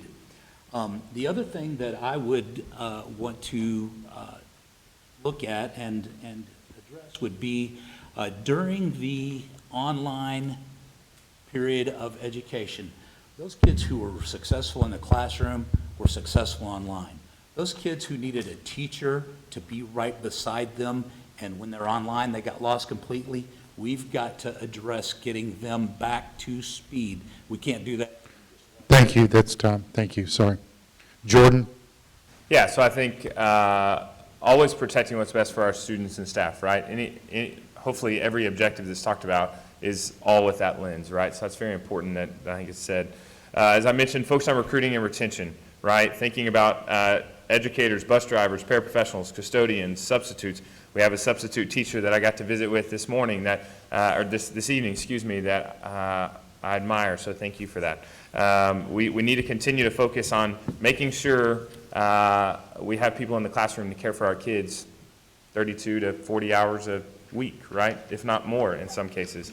Continuing and building upon the great financial stewardship of Prosper ISD. Again, we're a fast growth district. We've got challenges in front of us because of that, but continuing to build upon the great stewardship that's been and maintaining that moving forward. And then protecting our small town feel while embracing that exciting growth and the future that's in front of us, right? We all moved to Prosper, it's been said, because of the schools, but I think a part of that's too, we're a smaller town, right? But Prosper doesn't just make up, the district is made up of more than just the town of Prosper, but I think protecting what people love about Prosper ISD while being excited about what's in front of us, right? The opportunities that with our growth we're going to be able to provide our students. Obviously, the community engagement is a very critical part of that, providing opportunities for our community to be engaged, parents to be involved, to have a say in what's going on in their education. I believe that starts at the campus level, right? Going in, being on the front lines, understanding, and so creating opportunities, though there are already many, for our parents to be involved at the campus level. Thank you. Kristen? Serving as an advocate at the local and state level for public education. Throughout the nation, teachers and educators are leaving the profession, and Prosper has been the place to be for years, mainly because of our culture. And unfortunately, our amazing culture is not enough in this current climate. We need to continue to meet the needs of educators' health and welfare while bridging the gap between pay and workload. Support current and ongoing efforts to create a safe learning environment, both physically and mentally, for students and staff alike. Prosper ISD has a solid foundation in place with our police force, our Hope Squad, and our Watchdog program. We need to invest in more counselors and appropriate training for staff and programs that encourage kindness and respect. Another food for thought on that is things that might have worked for us when we had 8,000 students may not work for us now that we're pushing 25,000 students. And also supporting programs that prepare students for the next chapter after graduation, whether that is pursuing higher education through a college degree or a trade school, because not every student is heading off to a 4-year, 6-year, 8-year college plan. Thank you. Kelly? The top three challenges that our district face, I mean, we're all agree on staffing. I mean, staffing is the most important thing. Teachers are leaving the industry left and right. It's hard to keep good teachers, so we've got to find ways outside of the box thinking to keep these teachers. One of the things that we've done recently in the district is we offered the staff a mental health day. We let them have one of their professional training days. We let them have it off, spend time with their family, their friends, do whatever they needed to do, just have a day to decompress that they weren't at school. And that got more, we got more cards and letters from staff thanking us for that day than most other things that we ever get letters written to us about. Our facilities are the other thing. Being one of the fastest growing school districts in Texas, we open at least one elementary school a year. We open a middle school every couple of years, and we're going to open a high school every 3 to 4 years. Over the next 10 years, we're going to open 14 to 15 elementary schools, 5 to 6 middle schools, and 3 to 4 high schools. So we've got a lot on our plate in front of us, and along with that comes the staffing. I mean, it's relatively easy to open an elementary school with 50 employees. But when you're talking about a high school, you've got 250, and in lucky years, we'll open an elementary, middle, and high school, and that can entail over 500 new employees that we have to hire for the district.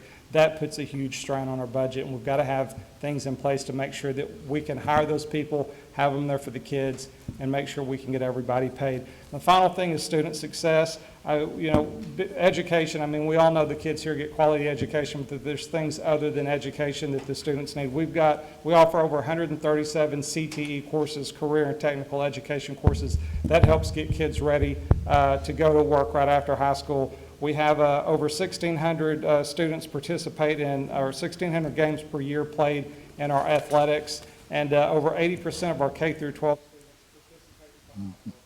Thank you. Natalie? So that's a loaded question. I'll try to narrow it down.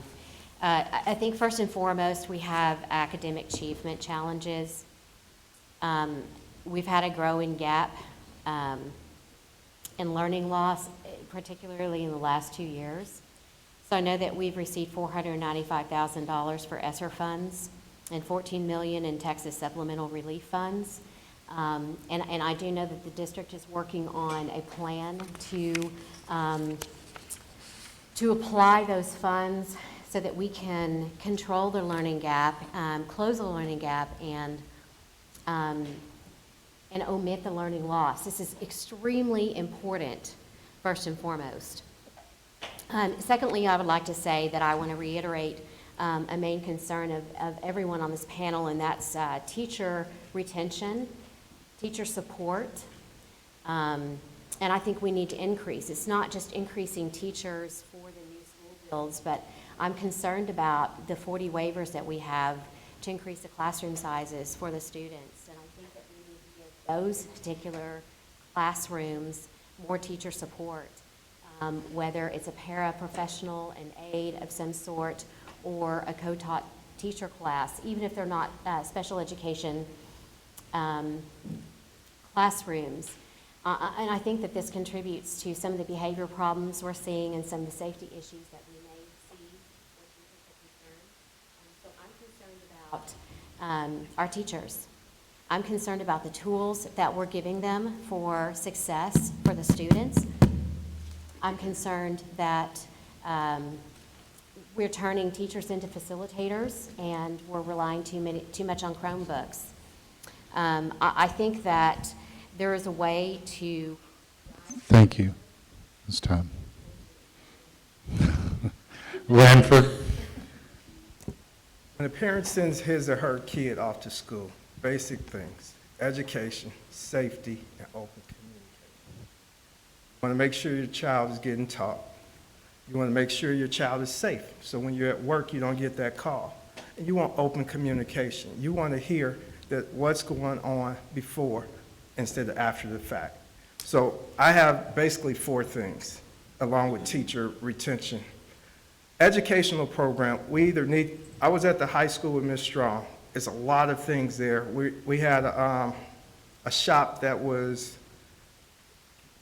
Ms. Strong, no. A welding shop, there it is. Welding shop, never knew about it. Awesome program. I want to bring a drone program to the school. I want to bring more programs for the students. I want to expand the dual language program. The programs that are running good, let's enhance them. The programs that are not working, I'm a businessman. Let's look at them and tweak them if we have to, or get rid of them. Bullying has to stop. We got to get the drugs out, the vaping. I talked to the police officers. I recommended 2 more police officers at the Prosper High School. Talked to the nurse. We need more nurses up there. We only have 1 nurse, so if an incident breaks out, we don't have enough coverage. We have a lot of places of entry. Being a former cop, I look for places of entry. Safety is critical. I've talked, and going on to teacher retention and recruitment, I talked to a lot of teachers. It's not just the pay gap that they're worried about. I think if we get these drugs out of the schools and alcohol and different things, the students will act better. A lot of them feel like they've been intimidated by the students. They can't say anything because some of the affluent parents might retaliate. We have to stop that. Our teachers must be protected. My signs, if you look at my signs, they say students first. This is my implementation of students first. Because a high school without students is just a building, but we also need to protect the teachers at the same time. Thank you. Garrett? Yes. So I think the top three things are all surrounded by growth. Growth is our biggest challenge, but it's also our biggest opportunity. And not in any particular order. The first thing I'd want to focus on is keeping our academic standards as high as possible. Our district is incredibly innovative. We have the best facilities. We have the best tools available for our students. And so they have the opportunity. Now we need to make sure that we keep that performance and the academics as high as we can. The last 2 years we've had some learning loss with COVID. I think that is probably to be expected. But more so in our underserved children, special education, we need to make sure that we're lifting all those students up and then pushing our high-performing students even more. We want to focus on the quality of the opportunity, not necessarily the equity of the outcome. And I think if we do that, we miss the boat. So really pushing every student to be the absolute best they can be. The next would be recruiting and retaining the best teachers. I talked about this last month. I want to have the most competitive compensation structure in North Texas.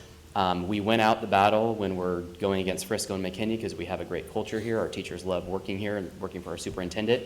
And when I walked last night, I found one for you, Dr. Ferguson. She works in Frisco, and she's been talking about wanting to come to Prosper. So I sent her to Bernadette, and maybe she'll apply, I don't know. But I do have a concern that at some point our culture is not going to be enough to continue to get those teachers with our pool shrinking. I don't know who said it, the average price of the house here is going up, and our salaries are just not enough for them to live here unless they have a spouse that brings in a lot of money or they live somewhere else. And so I would love to have our teachers living in the community where they teach. And last thing is bringing all parents in, giving every parent a seat at the table, increasing transparency in our curriculum, in our finances, debates on the school board. I would like to see that happening in a more open forum, and building upon our Prosper Promise. I think there's some additional committees that we could incorporate, like both. Thank you. Lane? So I agree with a lot of the things everybody said up here already. I think that one of our biggest strengths and one of our biggest issues we have going forward is growth. I said this sitting at the stage last month. You know, it kind of starts with facilities. How do we make sure that we're building enough schools fast enough? I know that Dr. Bradley would want to build them faster, as we all would, to make sure that we don't have portable classrooms and to make sure that we do have appropriately staffed classes.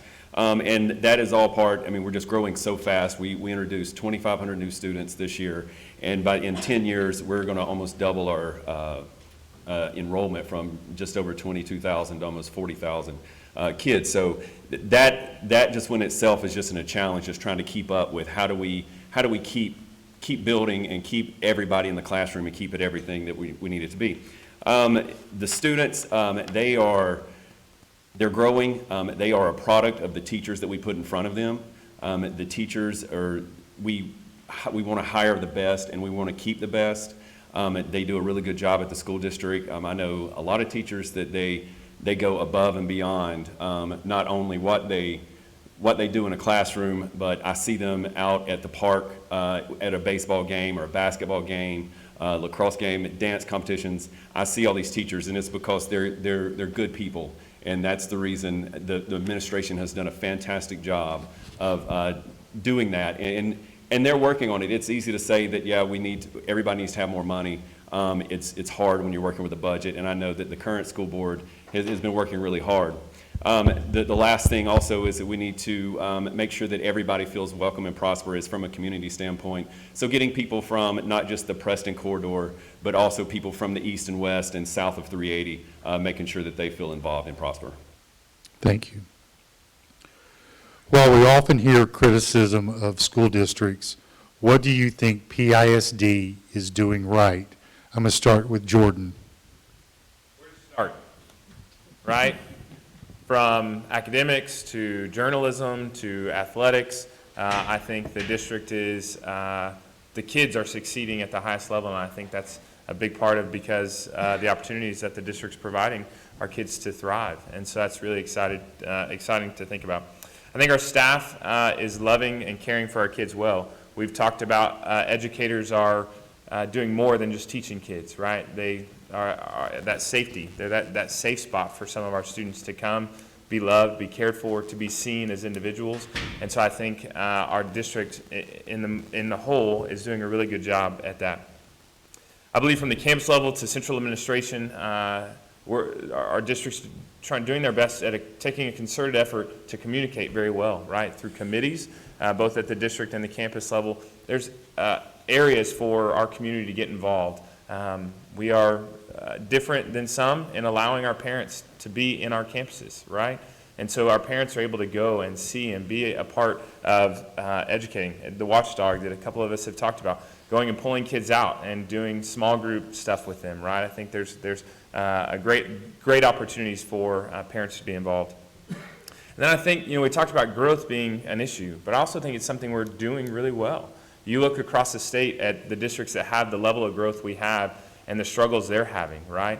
I think Dr. Bradley, his team, our board are making some really great decisions to do their best what we can to stay in front of the growth that's going on. And so I think that's an area we should highlight as an area we're doing well on. We're buying land. We're trying to partner with the town to oppose 380 going through, right? There's a lot of great things that are going on along with the issues of growth. Thank you. Kristen? I think Jordan and I are going to touch on a lot of the same things on this. Prosper ISD has so many opportunities to develop the whole child. Fine arts and athletics. All three of my kids, when we moved here, were fortunate enough to get into the Suzuki program, which has carried them now with their love of playing the violin. And all three of them still play the violin in orchestra. Two of them, which I thought were going to give up, are actually sitting in first chair. So it's fantastic to see that, along with athletics. We have partnerships with Collin County Community College for dual credit classes, CTE courses, which again, my high school student is involved in with the broadcast opportunities.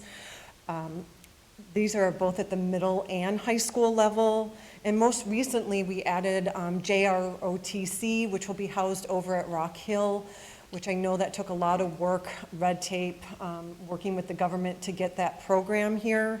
So those are just to name a few of the things that we are doing well.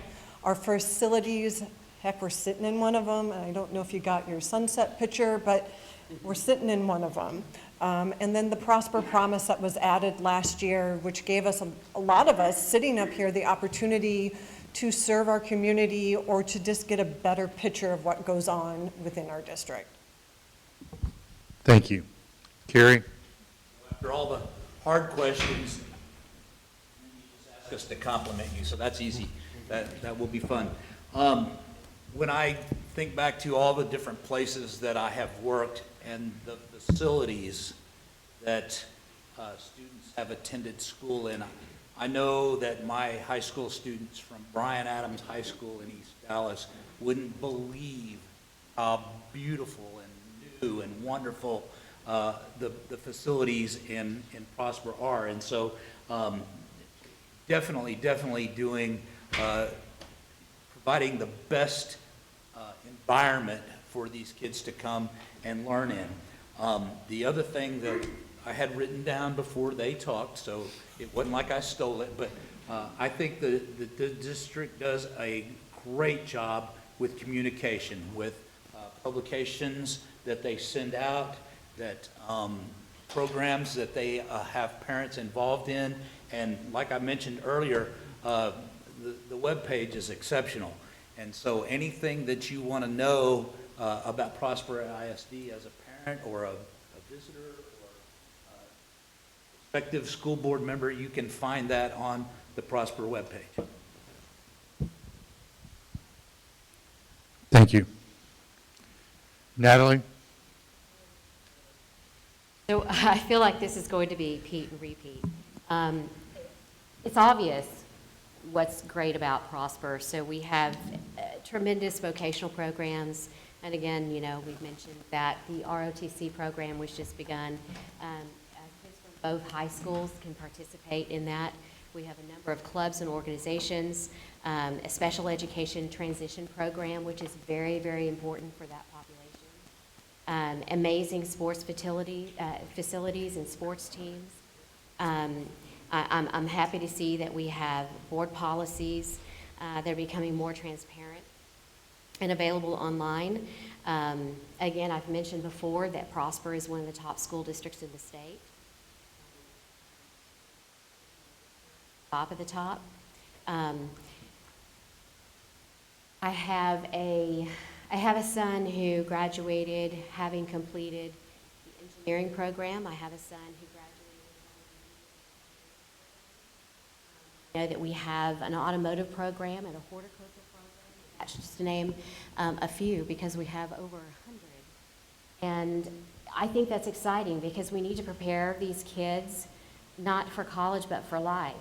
Not every student is going to go on to a higher academic. And we need to be realistic about how we're preparing them to be members of society. So I'm excited about everything that Prosper offers and that Prosper offered my son. Thank you. Lanford? Best thing, teachers. I remember when my wife and I first moved here about 5 years ago, we heard a knock at the door. She said, "Were you expecting somebody?" I said, "No, I wasn't expecting anybody. Were you?" We opened the door, 2 teachers greeting us, welcoming us to Prosper. That was the best thing. I'd never seen that from Chicago, from Frisco, to any school. That really warmed my heart. So I truly have to say the teachers are the best thing about Prosper. I took a tour of the school. I got a couple of things. Welding, CNA program, a news station, top flight news station. You could create movies there. I want to bring the drone programs that if you haven't taken a tour of Prosper High School, you're doing yourself an injustice. State-of-the-art chef kitchen. I thought just Rock Hill had the state-of-the-art kitchen until I got to Prosper. So we have a lot of good programs. We have to get more communication out to the parents so we're aware of it, because I was never aware of it, maybe because my daughter didn't tell me, but that's shame on me too. I got to take some ownership as a parent too. Parents got to take some ownership too, just like the kids. We hold the kids accountable, we have to be held accountable. But the education system by far is the best at Prosper. Came from Frisco, it was different.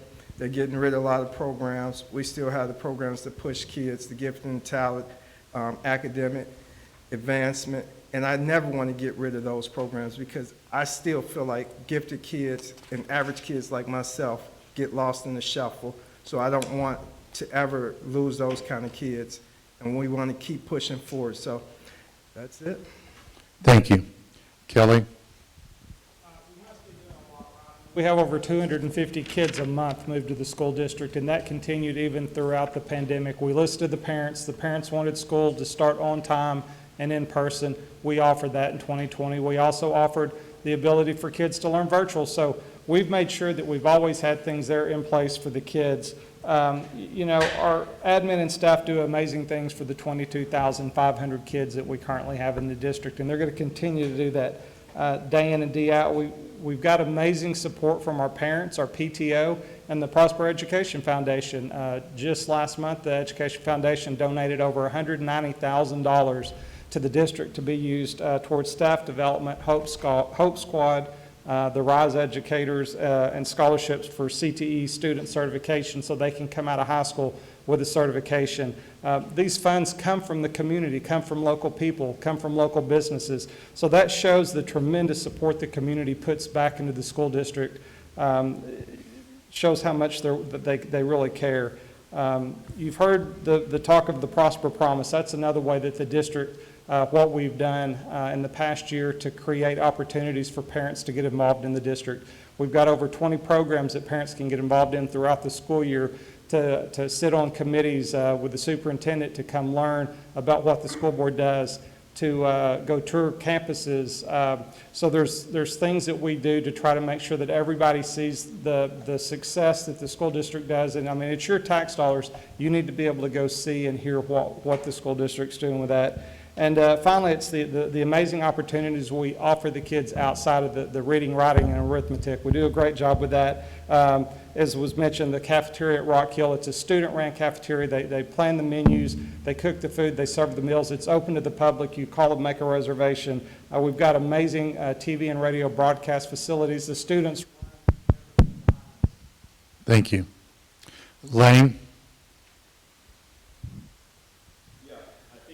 The ISD, they do a lot of things great, just like everybody up here said. You know, one thing that's right at top of mind right now is the Prosper Promise. Dr. Ferguson and the rest of the staff, you know, realized that I guess they wanted more parent involvement. So here they go, they kick off, you know, they've got 20 some odd different committees that you as parents can go be involved in. And even if it wasn't on the list when the year started, with some recent issues, they decided hey, we need another committee, so come on parents, and you want to come volunteer, and you come be a part of this. So be a part of the solution, rather be standing from the rooftops and just yelling at people. And it's their willingness to make changes midstream. If you have questions, just like the Light Farms districting issue, that neighborhood had an issue, and they went and they met with the administration, and they came to a conclusion that everybody was happy. And all that took was just a little bit of communication just from the parents and coming to the administration just to talk to them. That was it. And I think the biggest thing that we have here, I tell you that we have the best admins, the teachers, paraprofessionals, all the custodians and up. But it's not only that we want to hire the best, it's also the right people. I heard somebody say this before. It's hiring the right people. My daughter had an issue at school with a substitute teacher, and she fired off because she's Miss Independent. She fires off an email to her AP, and he sits down and talks to her. And just this weekend, I was in a meet and greet. It all comes down from leadership. I know that Dr. Ferguson got a phone call, said there was sticky toilets over at Folsom, and the parent didn't believe that she would be there, so the next morning she was there waiting on the parent. That's from your super. Thank you. Garrett?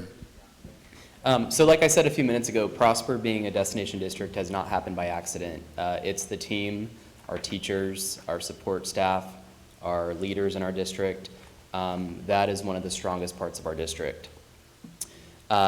Contrary to what maybe some people have heard, I am running because I love this district. I love Prosper. We would not have uprooted our family and moved thousands of miles away if I did not love our district. Where we're excelling and doing well, I'm going to be the biggest champion of anybody. But I'm also going to have the courage to point out areas where I think we can do better. I support Dr. Ferguson as superintendent of schools. I think she's doing a great job. She has a huge challenge in front of her with our growth, and I want to be part of the solution. I think one of the best things that our district has done recently is putting a resource officer on every campus. Some of them are here keeping us safe tonight. The message that sends to our youth, that positive interaction with law enforcement, I think is incredible. And providing the peace of mind that we as parents have sending our kids to school where you have to be buzzed in, where you have an armed officer on campus every single day, I know makes me feel very confident. The last few years have lifted the veil on what's going on in our schools, not in Prosper specifically, but nationwide.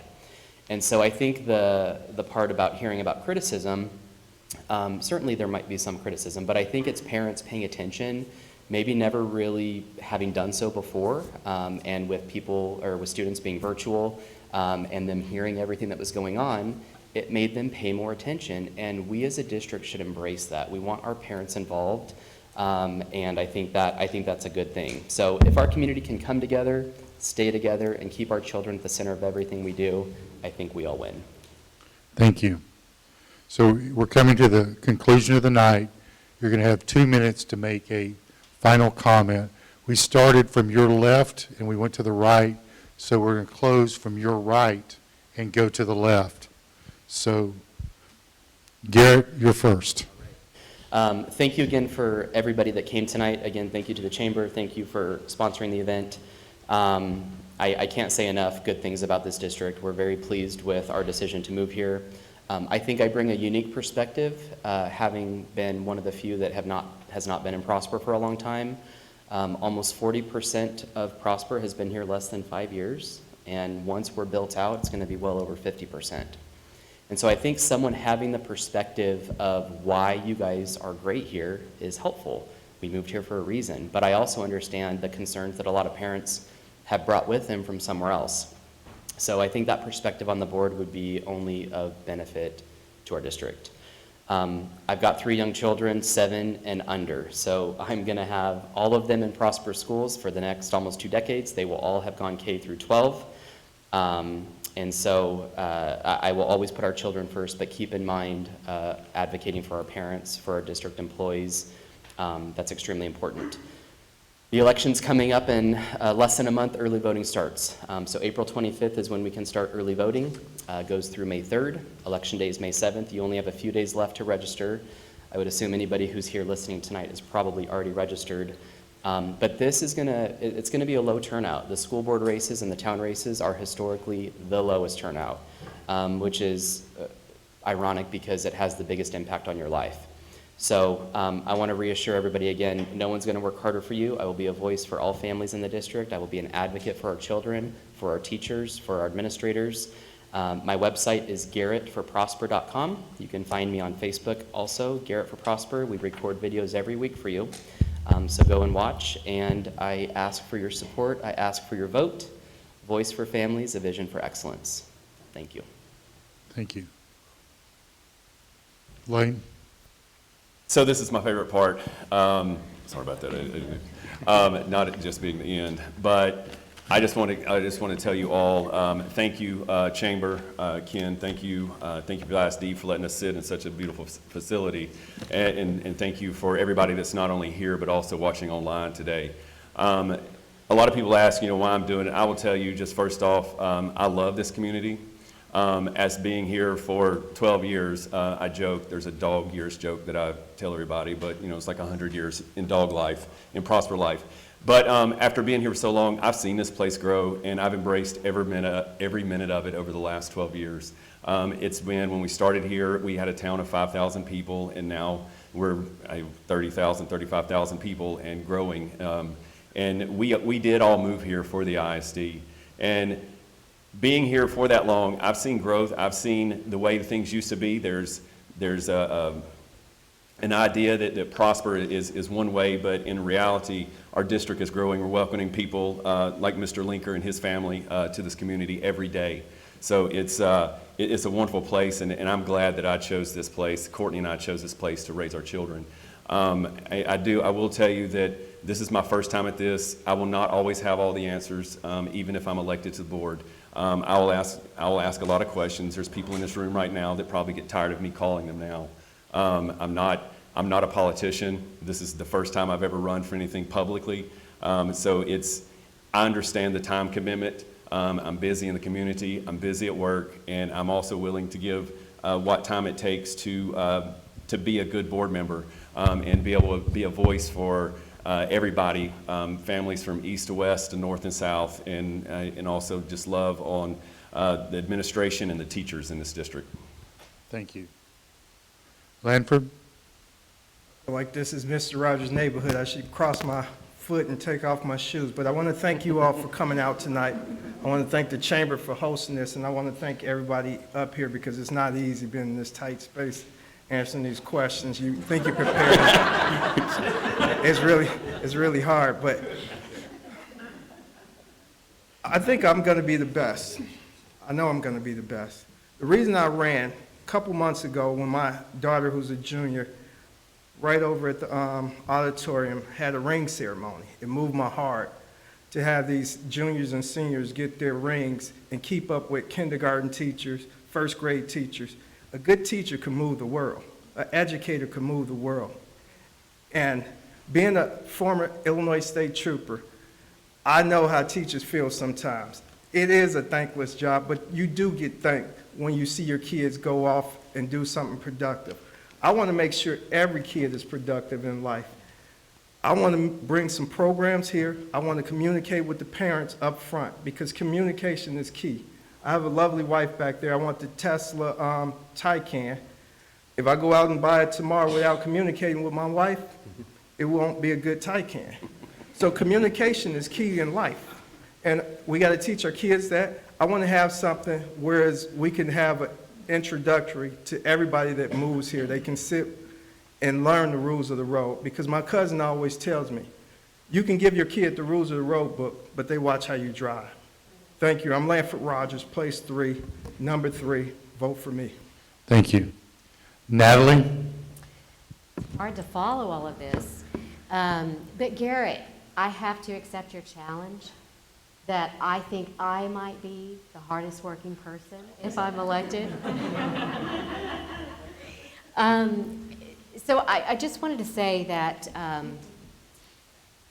we have a culture situation happening in our society, and we're seeing it even in Prosper High School, and Rock Hill High School, and our middle schools.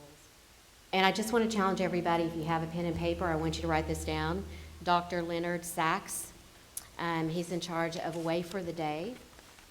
And it helps the kids build life skills and communication skills so that we can come together with our differences, no matter what they are, our cultural differences or political differences, and learn how to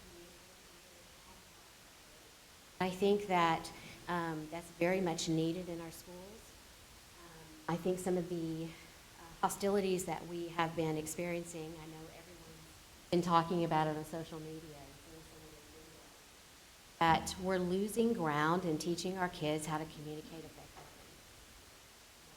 So that is a concern of mine that I didn't get to plug for the rest of it. But I do want to thank everybody for coming out tonight. Please tell your friends and family.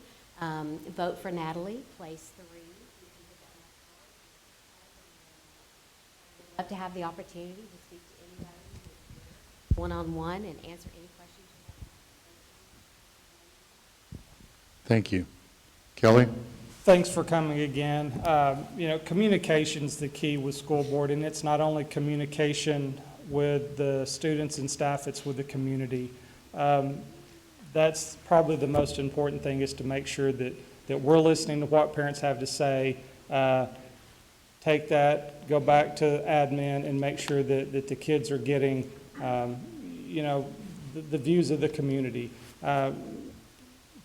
Communication with the town. We're driving the growth of the town, but the town also has to be a partner with us, in which they do a great job. We've had a great relationship with the town. I know most of the town council members. And then, admin and staff. We spend a lot of time with admin and staff, working with them, daily, taking what we've heard from the community and making sure they understand the vision the community expects and is carried out. And they've done an excellent job with that. I've served on the board for 3 years. I'd like to continue to serve for 3 more years. I'm Kelly Kavner, and I'm place 3. Thank you. Kristen? Thank you. I guess that's going to be probably the first thing out of the last 2 years too, is thank you for being here. Thank you for your support. As Prosper ISD remains student-focused, I desire to serve to make sure that students at all levels are represented at the board level in our district. If elected, I bring the perspective of a middle school, high school parent, along with an adult daughter who's an educator. I have loved my time serving so far in the community, and I hope to be able to serve at the next level. I'm Kristen Meyer for place 1. I have a Facebook page. My email address is on it. I have a business card out there with my phone number. I welcome communication, questions, and to be available to all of you. Thank you. Jordan? I was trying to think of something else to say first. Can't do it. Yeah, thank you. I do want to highlight somebody specific tonight. Sydney Gamel is a Prosper senior who has come to this event. Wave, Sydney, come on. Let's give her a round of applause for sitting through this. Yeah. And my hope, Sydney, is what you heard tonight, is that no matter who's elected, that there's people up here that care about our kids, right? And so thank you for coming and being a part of that. Yeah, so it's an exciting thing, right, to be here, to get to talk about these things. I want to say thank you to everybody in the room tonight who's committed to advocating for our district, right? The people who are online, thank you for sticking it out, watching a show with 8 answers to the same questions for the last hour and a half. Great job. So anyway, I'm excited about continuing to serve the students and staff of PIC, right? The work I've been able to do through the Education Foundation, through Watchdog, through getting to know people in our community. I'm excited to take that next step and continue to celebrate the good things that are going on in our district as a board member, while also addressing the difficult things that are in front of us. But keeping that perspective of we are in a great district and moving forward there. As everyone said, we've got stuff outside. So if you liked what you heard from Jordan Dial tonight, please come grab a sign, throw it in your yard.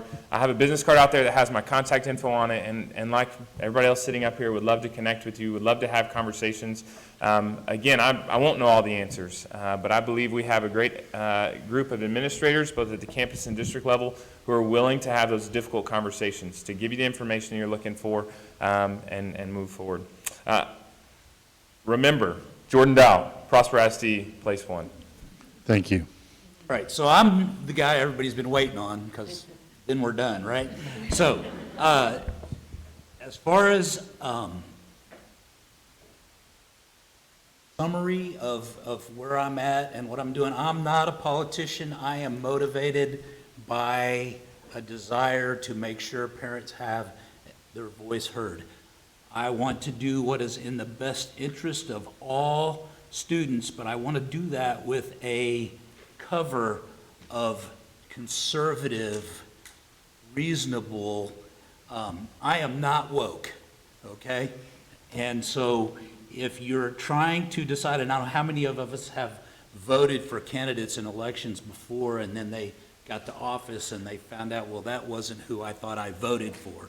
If you want to vote for someone who will stand up for conservative, then vote Place 1. And I have a Facebook page that you can also follow.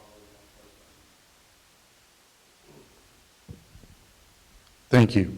I want to thank everybody for attending the Prosper Chamber Meet the Candidate Night, both in person and online. I'd also like to thank the Prosper Chamber, the Chamber of Commerce ambassadors. I'd also like to thank the Chamber Board of Directors for all they did to make this night happen. I also would like to thank the Prosper ISD for the use of the community room, and I want to thank all of those behind the scenes who helped make tonight happen. Peter Bellerman, Sam Trevino, Julie Brantley, and Rebecca Strong. I'd also like to thank Linebarger. Thank you for supporting us always. We do greatly appreciate it. Also, Election Day is May 7th. Early voting starts Monday, April 25th. For more information about polling places, if you live in Denton County, go to votedenton.gov. If you live in Collin County, go to collincountytx.gov/elections. Again, we thank you for taking part in Meet the Candidate Night's Community Forum. Good night. Let's give everybody a big hand. Thank y'all.